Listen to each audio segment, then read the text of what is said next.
À quoi tu t'éveilles ? Le podcast qui aborde la vie sous tous ses angles pour éveiller les consciences en élargissant notre perception du monde, des autres et de nous-mêmes. Je vous souhaite une bonne écoute. Gonna find my way back home, back to where I most belong. Feeling like this day will never end.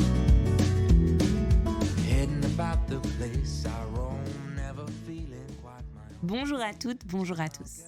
Je suis ravie de vous retrouver pour ce deuxième épisode du podcast À quoi tu t'éveilles. Et avant de commencer, je voulais tout d'abord vous dire merci. Merci pour les écoutes que j'ai eues sur le premier épisode sur le cododo. Merci pour les retours que vous m'en avez fait aussi.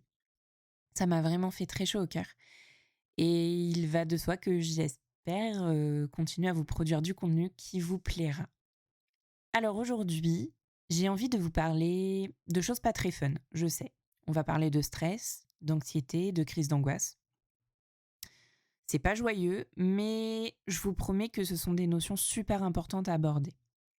D'une part parce qu'on y est tous confrontés un jour ou l'autre. Et d'autre part parce qu'il existe un amalgame monstrueux entre ces différentes notions. Euh, un amalgame que j'ai envie d'éclaircir dans cet épisode.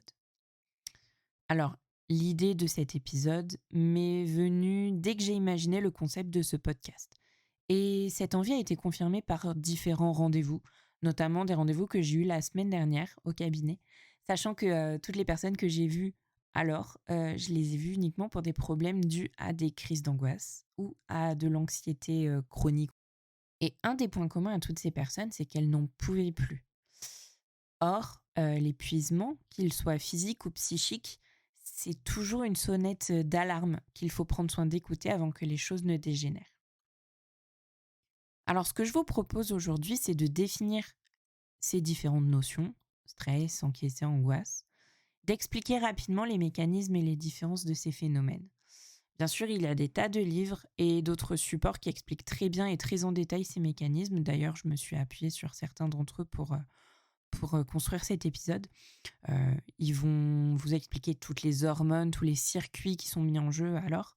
Mais moi, j'ai surtout envie de vous donner ici une vision globale des choses pour que vous sachiez que ça existe, pour que vous sachiez différencier euh, les phénomènes si ça vous arrive, et pour vous rappeler surtout que si vous ne vous sentez pas capable de gérer, si vous ressentez le besoin d'être accompagné, eh bien n'hésitez pas. N'hésitez pas à en parler à une personne de confiance, n'hésitez pas à en parler à votre médecin, à votre sage-femme, à un thérapeute formé pour accompagner ce genre de problématiques. Je pense notamment du coup à la sophrologie parce que c'est ce qui, moi, c'est ce que je connais. Mais il y a quantité d'autres personnes qui sont formées pour vous accompagner là-dessus. Et d'ailleurs, la semaine prochaine sur le podcast, je mettrai en ligne un ou plusieurs exercices de respiration et de méditation que j'aurai créés spécifiquement pour essayer de canaliser un accès de stress, par exemple. Alors, on va commencer. Et pour débuter, j'ai envie de dire que l'être humain est quand même plutôt bien fait. L'une de ses fins en soi, c'est la quête perpétuelle du bonheur. Allez hop, je vous intègre un peu de philo pour commencer. Mais non, je ne vous demanderai pas la définition du bonheur, je ne vous demanderai pas si la recherche du bonheur et les exigences morales sont compatibles. D'ailleurs, le concept de bonheur est en lui-même ultra personnel. Mais quand on y réfléchit, il regroupe quand même toujours plus ou moins les mêmes items, parmi lesquels on va retrouver une satisfaction durable dans le temps.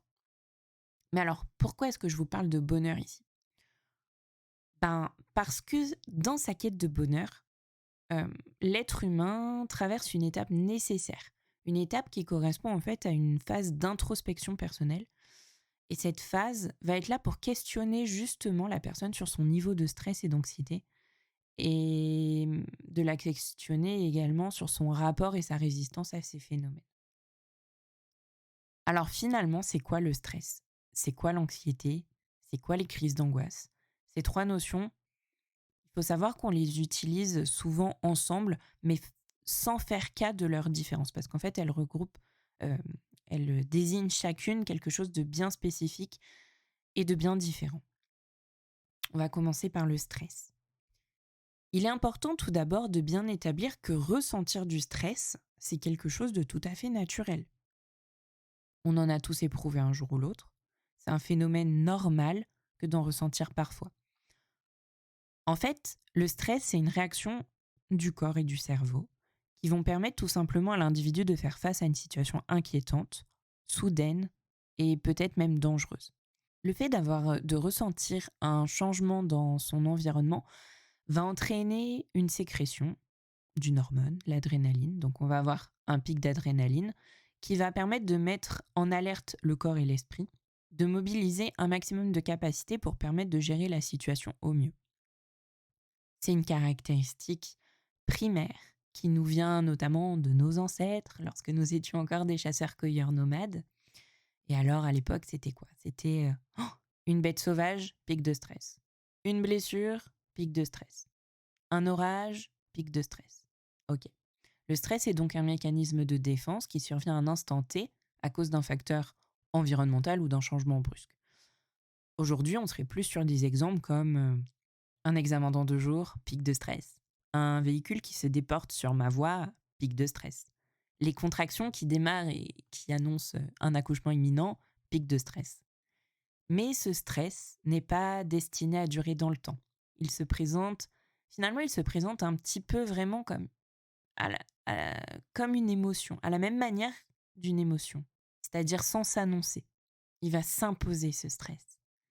Et c'est là qu'intervient quelque chose de très important. On ne peut pas gérer un pic de stress. Et oui. Par contre, ce qu'on peut gérer, ça va être l'ampleur de notre réaction face à ce stress, ça va être notre manière de l'accueillir et d'y réagir. Bon, vous le savez, le stress se caractérise par une accélération du rythme cardiaque, une accélération de la respiration, peut-être le rouge qui monte aux joues, une faculté aussi, une certaine acuité euh, des sens, une faculté à prêter attention à des détails auxquels on n'aurait jamais prêté attention. Ça peut être aussi une sudation excessive, voilà, ce genre de choses. Maintenant, on va aborder la notion d'anxiété. L'anxiété, si je devais la définir, je dirais qu'elle est pernicieuse. Elle va agir en toile de fond. C'est comme si elle recouvrait tout. C'est comme si c'était un voile qui venait tout recouvrir, qui venait brouiller notre perception des événements, notre perception des émotions, notre perception de l'avenir. Techniquement, l'anxiété, c'est une crainte qui reste toujours là, en fond, tapis dans l'ombre. C'est la peur de ce qui pourrait hypothétiquement se passer. Vous savez, les fameux «et si il se passait ça? Et si?» En fait, on est toujours dans une réaction d'anticipation. L'anxiété en elle-même, elle est tout à fait normale et elle va concerner des situations plus longues que celles dont on parlait tout à l'heure à propos du stress. Par exemple, je lance mon auto-entreprise, je suis anxieuse à l'idée que ça ne fonctionne pas. Comment je vais faire pour payer mes factures, pour payer la nounou, le loyer, la voiture, les courses? Je suis en procédure de divorce. Je suis anxieuse à l'idée de me retrouver seule, je suis anxieuse pour les enfants, je suis anxieuse parce que notre cercle sociétal, enfin notre cercle d'amis risque de se retrouver lui aussi éclaté, que ça va avoir un impact familial. Et c'est tout à fait OK de ressentir cette pression, de ressentir ces peurs, de ressentir cette crainte à ce moment-là. Et ça, c'est l'anxiété.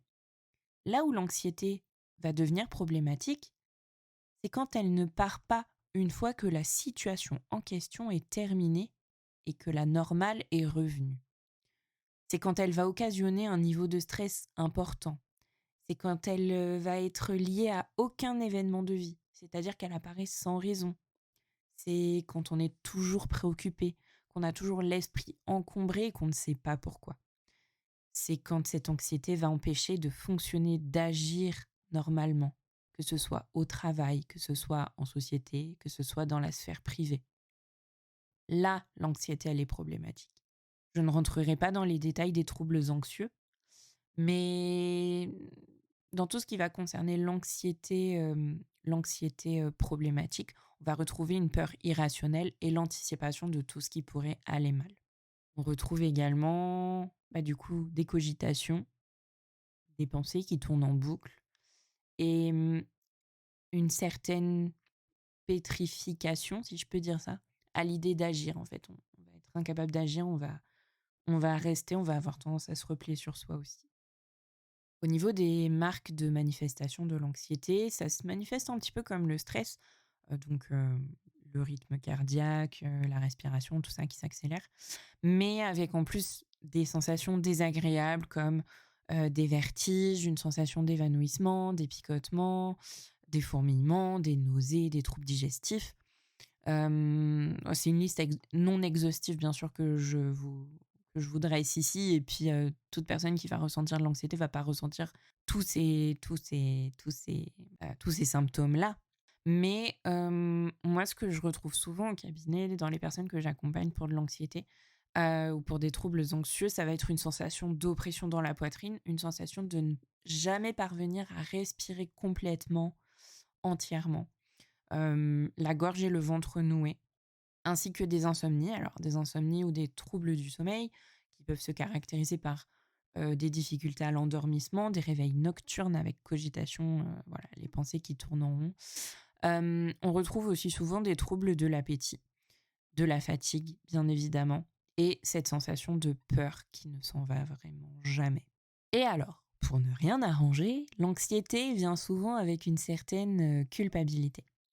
Et oui, on vit dans un monde où aller bien est une caractéristique de bonheur, et là on revient au bonheur de tout à l'heure. Mais surtout on est dans un quotidien où on n'a pas vraiment le droit d'aller mal, et donc ça va engendrer cette culpabilité. On va culpabiliser de ce qu'on ressent. Et finalement, ça va créer un cercle bien vicieux, dont il est difficile de s'extraire. Alors maintenant, j'ai bien envie de vous parler des troubles paniques, qu'on connaît plutôt sous le nom d'ailleurs de crise d'angoisse. Une crise d'angoisse, c'est souvent très impressionnant, que ce soit pour la personne qui la vit ou pour les personnes autour d'elle. Et ça va être en fait une manifestation aiguë de l'anxiété ressentie au quotidien. Et cette anxiété, en fait, elle doit sortir à un moment donné. Et ça va se traduire par cette fameuse crise d'angoisse. Alors là, on va retrouver des tremblements incontrôlables, une respiration erratique, des nausées, des vomissements, une sensation d'étouffement, une impression d'enfermement et surtout une impression de déréalisation, pardon. C'est-à-dire, une sensation d'être déconnecté de la réalité, de vivre les choses un petit peu comme dans un rêve, comme si elles ne nous arrivaient pas vraiment à nous.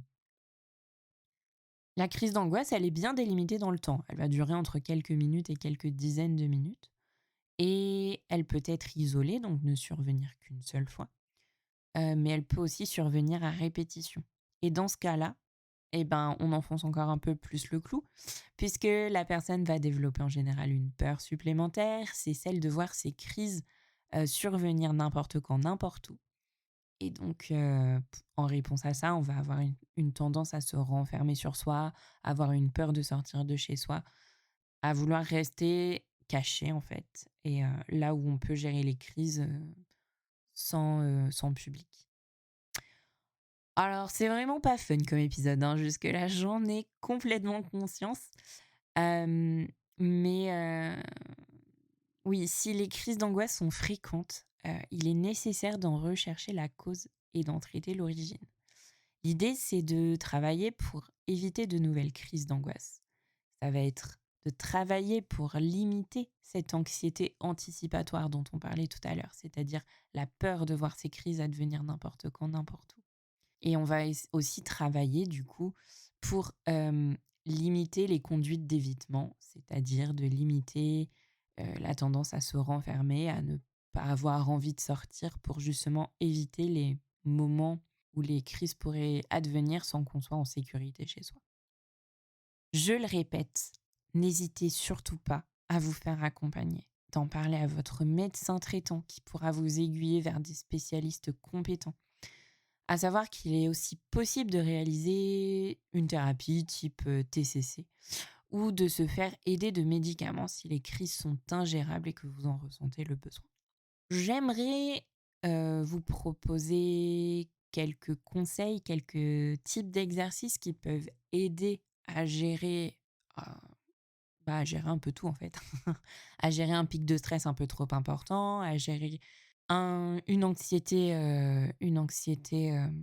dont on ne voit pas le bout. Enfin, vraiment, voilà, gérer une peur, on va dire plutôt une peur dans l'anxiété. Puis bon, après, quand tu as géré une crise d'angoisse, ça demande plutôt un accompagnement vraiment individuel, mais ça peut quand même aider. Donc, on va retrouver bien évidemment des exercices de respiration. On, on tend à éviter l'hyperventilation, qui n'aide en rien à à la gestion de la crise. Et cette respiration-là, en fait, en se concentrant sur cette respiration, on va focaliser son attention là-dessus et faire abstraction du reste. On va avoir des méthodes de relaxation qui vont permettre de gérer surtout l'anxiété, en fait. Donc, ça va passer par des exercices de yoga, des exercices de méditation, des exercices de visualisation positive aussi, comme on peut en proposer en sophrologie. Euh, Tout ça pour essayer de d'abaisser les barrières mentales et de se relaxer, de se détendre, sachant que c'est la première des choses qu'on travaille quand on est confronté à du stress ou à de l'anxiété. C'est la détente. Je vous conseille aussi une activité physique qui vous plaise. Ça peut être aller promener le chien une demi-heure le soir, ça peut être jardiner dans le jardin, enfin oui, forcément jardiner c'est dans le jardin. Ça peut être aller à la piscine si vous aimez nager. Voilà, vraiment, c'est pas forcément être un sport chiant et pardon, hem, pénible et qui vous plaît pas ou vous le faites par obligation. Faut vraiment que ce soit une activité que vous faites pour vous, en fait. Je vous conseille aussi d'essayer d'améliorer votre hygiène de vie si vous le pouvez, si vous le souhaitez. On va éviter les substances addictives, on va éviter l'alcool, on va éviter le tabac, tout ce qui va être excitant aussi. Et puis, un bon entourage, c'est super important. Donc, si vous le pouvez, essayez de vous entourer des bonnes personnes, quitte à faire un tri. C'est jamais plaisant, mais ça peut faire toute la différence. Finalement, dans notre monde actuel, tout bouge super vite. Tout est source de nouveautés, tout est source de changements. Et vous l'aurez compris, du coup, le stress est ultra présent, bien plus qu'auparavant. Chaque actualité qui nous touche va engendrer un pic de stress. Et puis, ça peut aller tout simplement... en fait, il y a un mini pic dès que vous recevez une notification sur votre téléphone. C'est le système de récompense aussi qui est mis en jeu à ce moment-là. Et en fait, on s'habitue petit à petit à ce phénomène de s'habituer au stress. Le corps va s'habituer, va moins voir les dangers aussi et ça va pouvoir plus facilement conduire à une oppression, à de l'anxiété. Anxiété, elle aussi, très présente dans notre société aujourd'hui. Anxiété sociale, éco-anxiété, tout ça, ça aide pas du tout à être serein dans son quotidien. Mais il est possible de travailler sur soi pour apprendre à redescendre son niveau d'anxiété. Et je trouvais important de faire ce point aujourd'hui pour ouvrir les consciences à ça. Et je vais terminer avec quelque chose de positif quand même. C'est Hubert Aquin qui a dit « L'angoisse, au fond, n'est qu'un dérivé de l'espoir. » Et c'est avec ce message d'espoir que j'ai envie de finir. S'entourer des bonnes personnes, s'entourer de bons praticiens, ça rend possible de se libérer de tous ces fardeaux qui alimentent le processus anxieux. Voilà, ça y est, c'est fini. J'ai conscience que cet épisode est très dense. Et il m'a demandé de mettre de côté beaucoup de détails. Mais si vous souhaitez en savoir plus, sachez que je me suis basée sur différents ouvrages qui seront disponibles en bio. Mais je vous recommande Votre anxiété est un super pouvoir de Wendy Suzuki. Et je vous recommande aussi pour aborder avec les enfants de façon simple et ludique les troubles anxieux, je vous conseille L'anxiété racontée aux enfants, qui est un album d'Ariane Hébert-Brochet et qui est franchement super sympa. Voilà, comme je vous l'ai dit en début d'épisode, la semaine prochaine, un épisode spécial sortira avec des exercices de méditation. Et d'ici là, je vous dis merci. Merci énormément pour votre écoute. Merci pour le soutien que vous apportez à ce podcast. Et je vous dis à très bientôt dans À quoi tu t'éveilles. Salut! But I know that I'll be coming home to you. And you know that I'll be driving home to you.